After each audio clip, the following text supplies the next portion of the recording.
Padre, en esta hora vamos delante de tu presencia, Señor. Agradecido, Dios, de una nueva oportunidad que tú nos das de venir a tu casa de oración, buscando de ti, Señor, aprender un poquito más de tu palabra, Señor, y alabar y glorificar tu nombre sabiendo que eres tú, mi Señor, el único que merece toda la gloria y la honra. Te pedimos que tú dispongas nuestra mente, nuestro corazón para estar en este tiempo atentos a las enseñanzas implícitas en tu palabra, Dios, que seamos edificados a partir de ella y que todo lo que hagamos aquí sea para la gloria y la honra tuya, Señor. En Jesús, tu Hijo amado, te lo pedimos todo.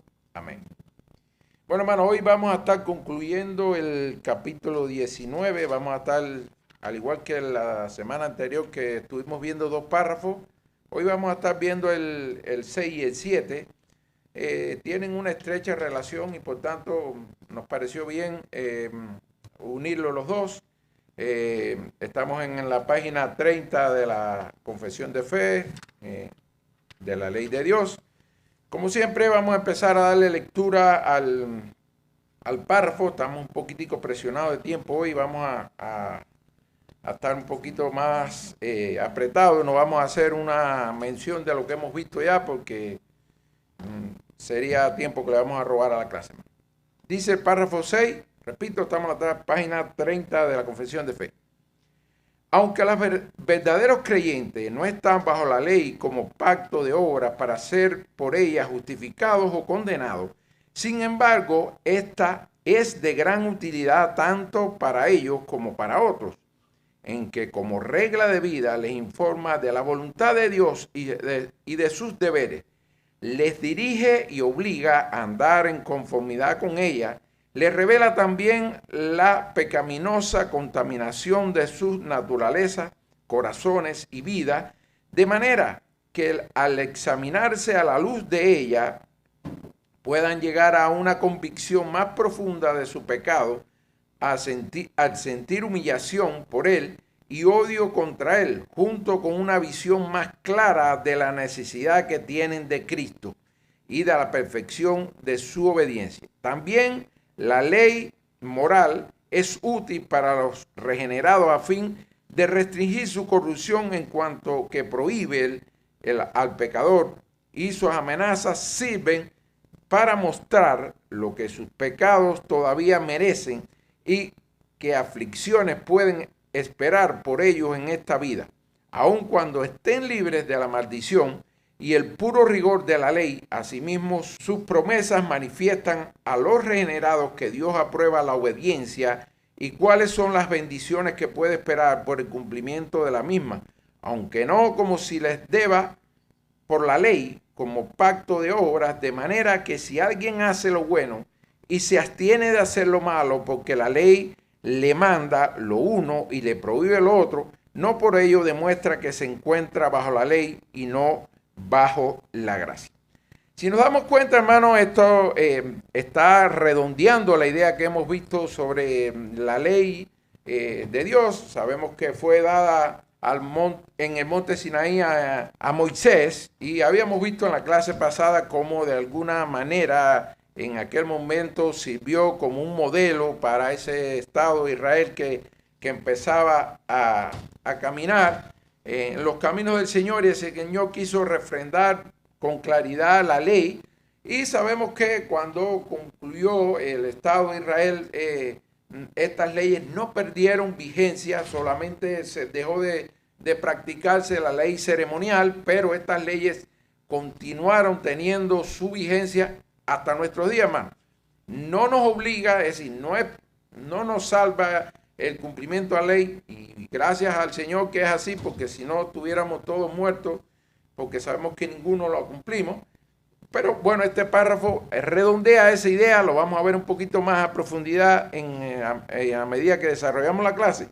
Y el párrafo 7, que está también en la página 30, dice: los usos de la ley ya mencionados tampoco son contrarios a la gracia del Evangelio, sino que concuerdan armónicamente con él, pues el Espíritu de Cristo subyuga, capacita la voluntad del hombre para que haga libre y alegremente lo que requiere la voluntad de Dios, y revelado en la ley. Así, vemos cómo hay una armonía entre la gracia y la ley. No hay ninguna oposición, sino que la ley nos muestra el camino y la gracia nos asegura la victoria de la mano del Espíritu Santo siguiendo esos caminos. Vamos a ver entonces un poquito por dentro el tema que trae estos dos párrafos. Lo primero es que los creyentes no están bajo la ley para salvación. Y decía ahorita, y gloria al Señor que nos permitió a través de su Hijo Jesucristo librarnos de la condenación de la ley.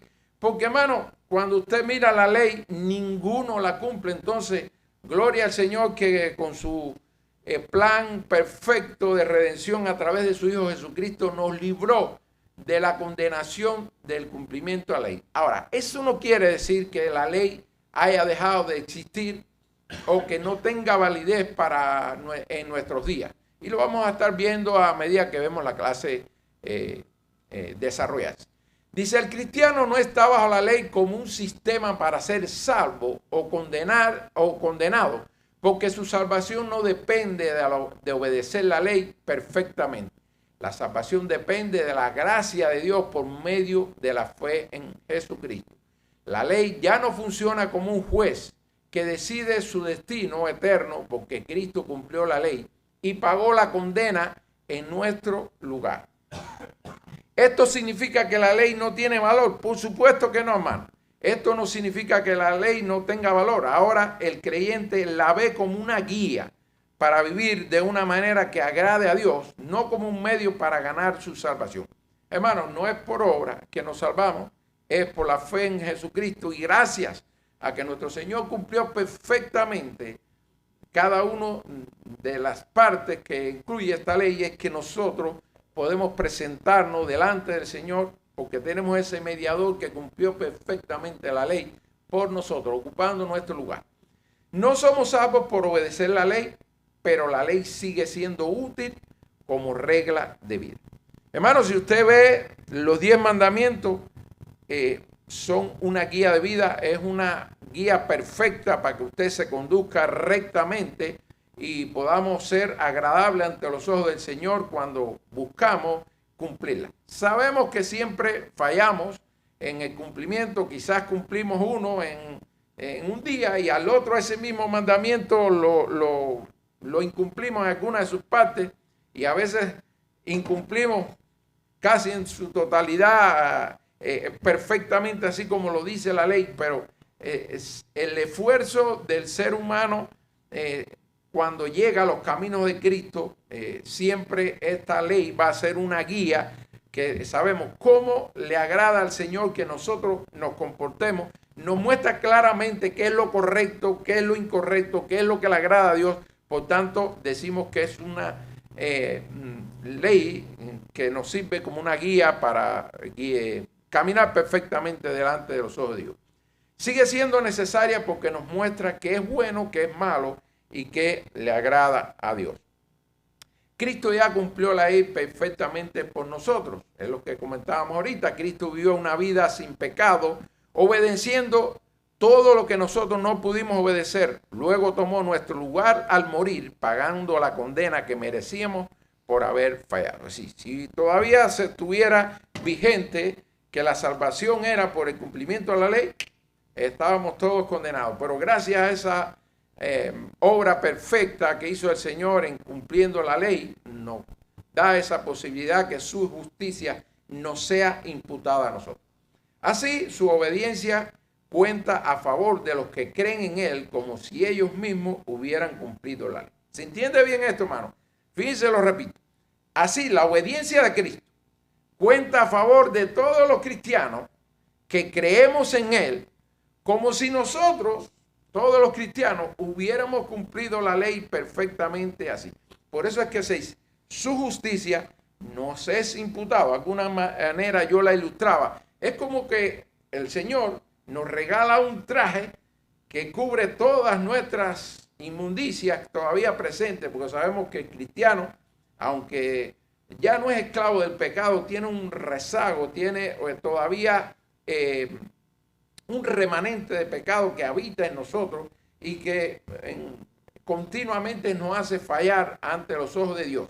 Pero gracias a ese traje, que como de alguna manera lo ilustré, que es esa justicia que no es imputada, que no la ganamos nosotros, sino fue el Señor ahí en la cruz, después de haber tenido una obediencia perfecta a esa ley, es que nosotros podemos presentarnos ante un Dios santo, aún siendo nosotros pecadores. Nuestra relación con Dios es por gracia, no por mérito, no es por obra, hermanos, que nos salvamos, no es por obra que nosotros logramos ser, podemos presentarnos delante de la santidad del Señor, sino por esta justicia que nos es imputada, que acabamos de explicar. El creyente no vive bajo la presión de ganarse el favor de Dios.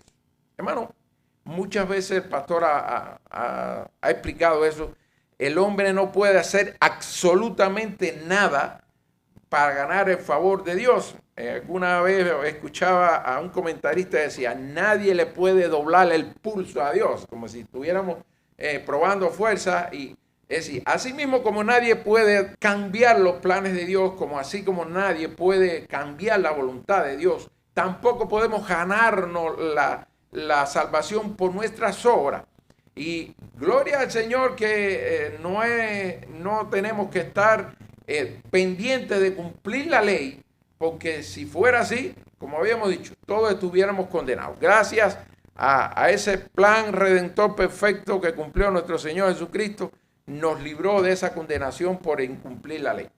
¿Cómo podemos aplicar las enseñanzas de la ley en nuestros días de manera que agrade a Dios? Porque habíamos dicho, la ley ya no es condenatoria, ni es para salvación tampoco, pero no quiere decir eso que ha perdido su valor.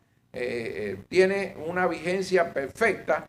Dice, aplicamos las enseñanzas de la ley hoy no para ganar el favor de Dios, sino porque ya tenemos en Cristo la ley, nos muestra el carácter de Dios y nos enseña cómo vivir de una manera que le agrada. En lo cotidiano, ¿cómo se puede ver eso? Y fíjense que el tiempo en que están redactadas todas estas maneras que nosotros podemos aplicar estas enseñanzas es un gerundio, es decir, es un eterno presente. No es que usted lo hace hoy y mañana no tiene la necesidad de hacer, porque dice amando. No es que usted ama hoy y mañana no tiene que amar, o que amó ayer y hoy y mañana tampoco. Dice amando a Dios por encima de todo, dándole prioridad en nuestros días.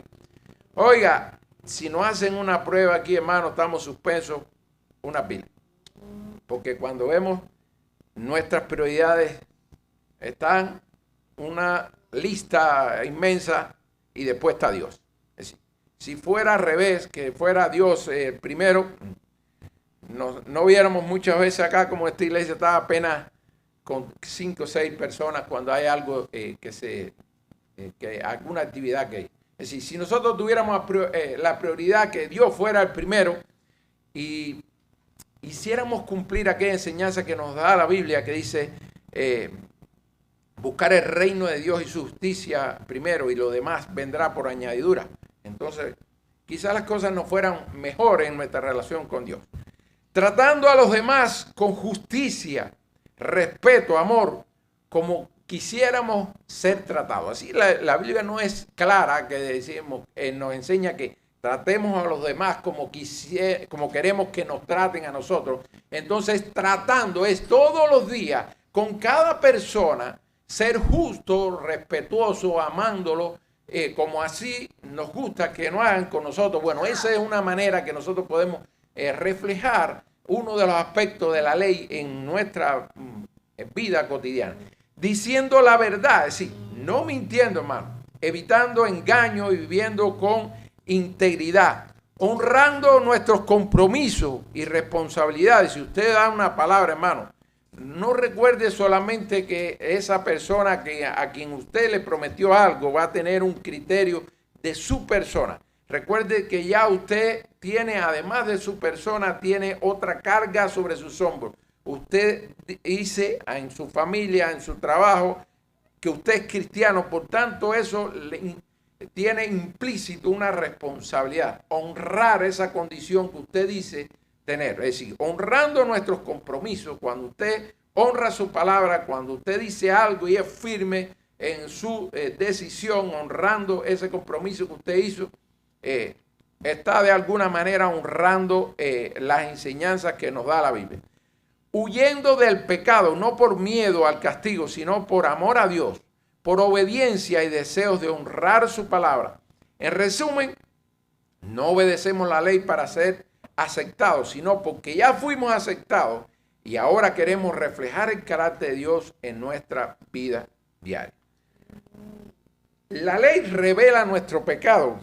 Miren magistralmente como en Romanos acá Pablo lo ilustra de esta manera. Dice, yo no conocía el pecado sino por la ley, porque tampoco conociera la codicia si la ley no dijera no codiciarás. Es decir, Pablo ilustra con una transparencia tremenda, es decir, la ley nos retrata la manera con que el Señor nos dejó ese modelo para vivir rectamente. Por tanto, cuando usted la lee y usted se compara con ese estándar que establece, ya usted puede tener una idea de cómo está su vida espiritual, cómo está su obediencia a la ley. Dice, la ley revela nuestro pecado porque nos muestra el estándar perfecto de Dios.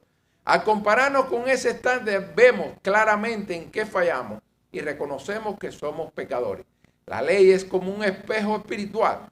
No nos limpia, pero nos muestra la suciedad. El otro día el pastor ilustraba eso. Si usted se miraba en el espejo y trataba de limpiarse allí, no es allí en el espejo, es su persona, es su relación con Dios la que está dañada con su pecado. Por tanto, cuando usted lee la ley y se da cuenta en lo que no ha cumplido, de alguna manera lo desnuda delante de los ojos de Dios, de tal manera que usted se sienta confrontado con ella, y la reacción que debe experimentar todo cristiano es tratar de corregir, arrepentirse de esas cosas que no lo hacen agradable y obediente en el cumplimiento de la ley.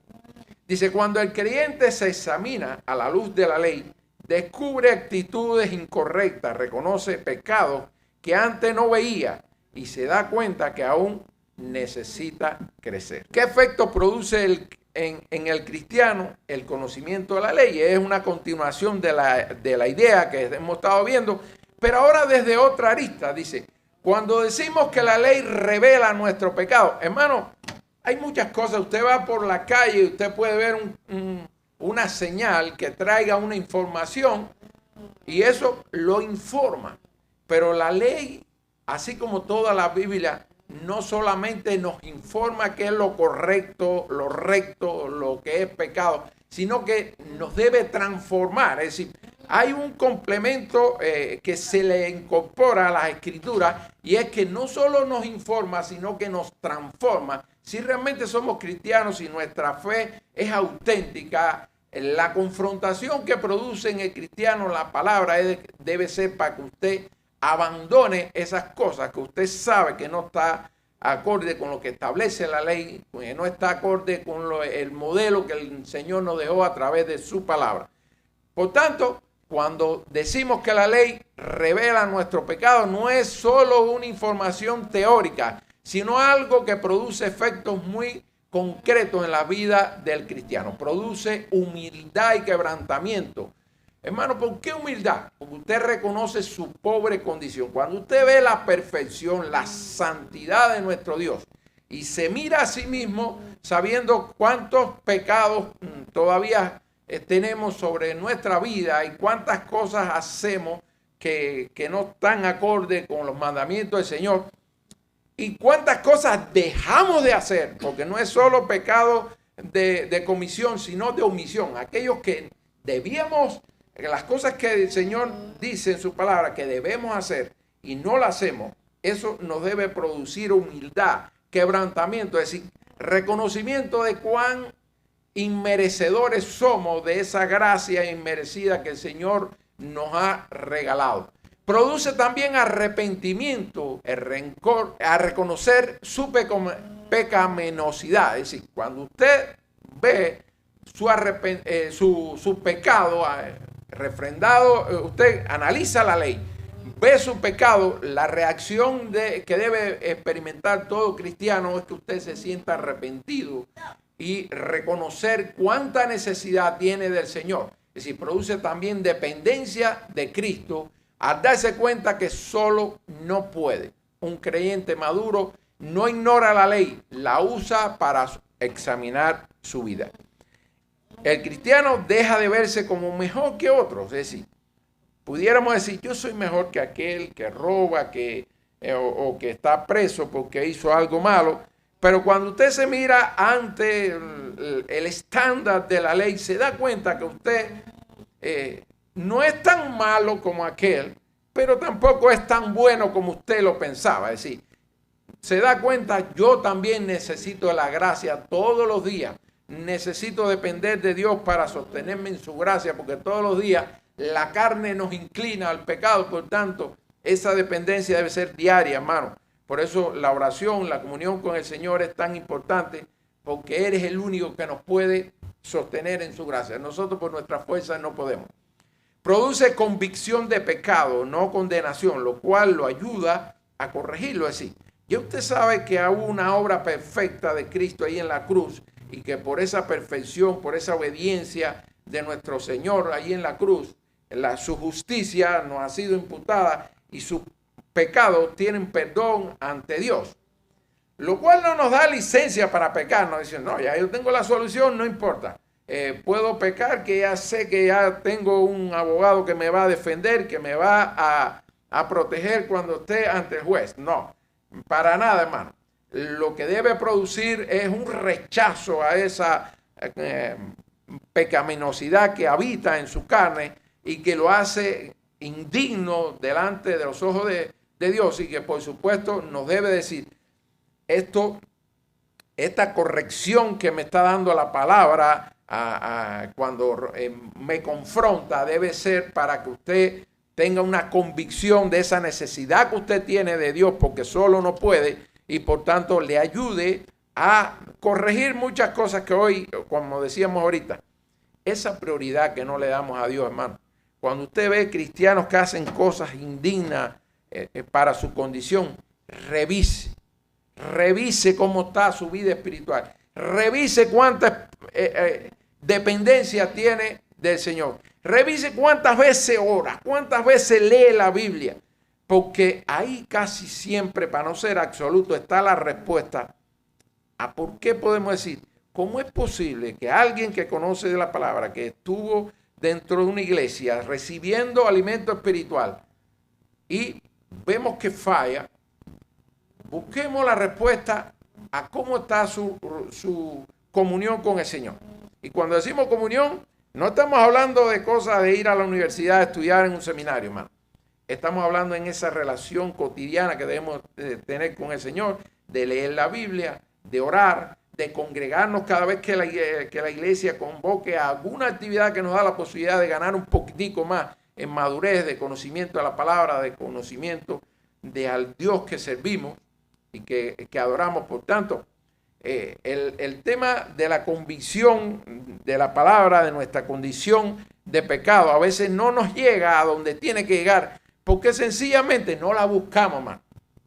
No oramos, no leemos la Biblia, ¿no? Entonces, ¿cómo? La magia en la relación con Dios es solamente cuando Dios hace la obra. Pero siempre el Señor nos enseña a través de toda su palabra que busquemos de Él, que la necesidad que tenemos de Él nos debe dar la fuerza necesaria para buscarlo todos los días. Y cuando nosotros somos obedientes en esa búsqueda, es que nosotros logramos acercarnos a esa obediencia que el Señor exige de sus hijos. El Espíritu Santo usa la ley para mostrarnos áreas específicas donde estamos fallando. Fíjense, el Señor es misericordioso. Nos dejó la ley, la guía. ¿Cuál es el camino correcto que le agrada al Señor? ¿Qué es lo correcto? ¿Qué es lo malo? Pero además no nos dejó solo, nos dejó el Espíritu Santo, que nos ayuda a que nosotros tengamos un acercamiento que nos ponga en nuestra voluntad buscar de Él, pero también un convencimiento para ir transformando nuestra vida. El Señor lo puso todo a nuestro alcance. Nosotros somos los malos que no usamos todo lo que el Señor nos dio. Entonces, queremos que Dios lo haga todo, hermano. Y ahí está la razón de por qué muchos cristianos llevan tiempo dentro de la iglesia, no conocen de la Biblia, no conocen muchas cosas que enseña las Escrituras. Pero además, no solo eso, vemos cristianos que llevan tiempo congregándose y todavía tienen una inmadurez espiritual y una desobediencia que no podemos explicarnos, pero las razones están en esa poca relación que tienen con el Señor. No buscan de él, hermano. Además, ¿qué produce? Estamos viendo qué produce la ley en el cristiano. Produce gratitud hacia Cristo cuando reconocemos es gracias al Señor Jesucristo. Es que nosotros podemos tener perdón. Porque sabemos que nosotros no podemos hacer nada para cumplir la ley, porque somos pecaminosos por naturaleza y nuestra condición corrupta nos hace incapaz de podernos presentar delante de Dios, nos hace incapaz de poder buscar a Dios por nuestra propia fuerza. Por tanto, todos los días debemos darle gracias a nuestro Señor Jesucristo por ese lugar que ocupó por nosotros allí en la cruz. Nos ayuda a frenar el pecado y ojalá que así sea, hermano, porque eso debe ser la reacción normal de un cristiano cuando se relacione con la palabra del Señor, porque despierta la conciencia, hay una alerta interna, esto no agrada a Dios. Si usted lee en la Biblia algo que dice, no debo pintar esto de azul, y usted empieza a pintarlo de azul, oiga, hay que ser o muy tonto o muy cabezadura para darse cuenta que el Señor nos dejó una guía perfecta para la vida y nosotros estamos haciendo lo contrario a lo que nos enseña la Escritura. Entonces, por tanto, de la propia lectura de cualquiera de las partes de la Biblia, lo que nos debía de frenar esa inclinación nuestra a cometer el pecado y despertar la conciencia de que no debemos hacerlo. La ley nos pone límites claros, hermano. La ley es suficientemente clara como por saber las cosas que no debemos hacer, hasta dónde debemos llegar en el cumplimiento de ella. Y dice, y la ley nos advierte, nos corrige y nos recuerda las consecuencias del pecado. Recordemos, había, claro, si la cumple, habrá bendiciones. Así se lo dijo el Señor al pueblo de Israel. Y si la incumple, si la cumple habrá bendición y si la incumple habrá maldición.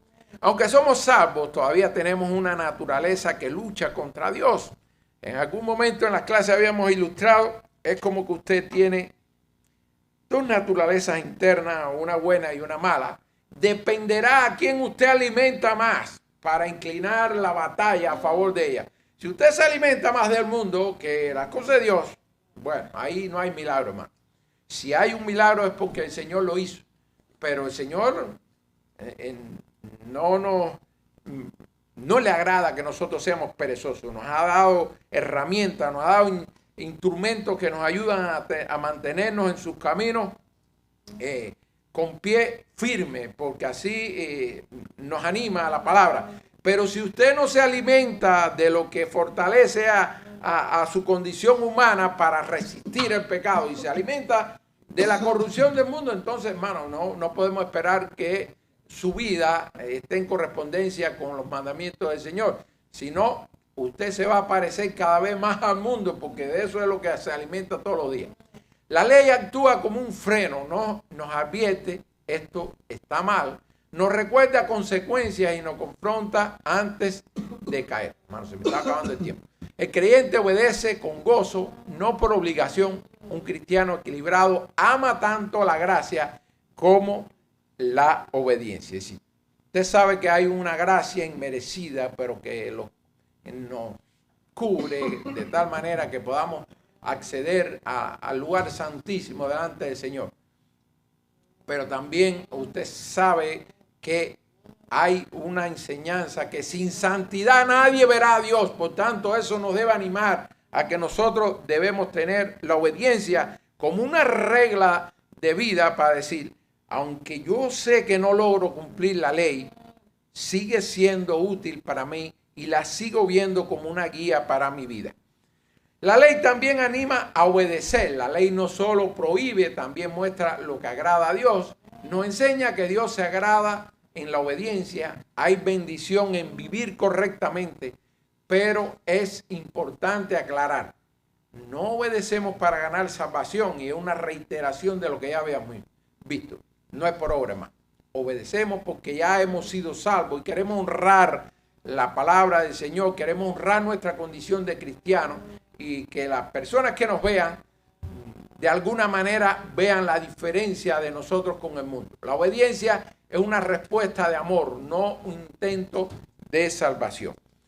Obedecer la ley no contradice la gracia, por supuesto que no, hermano.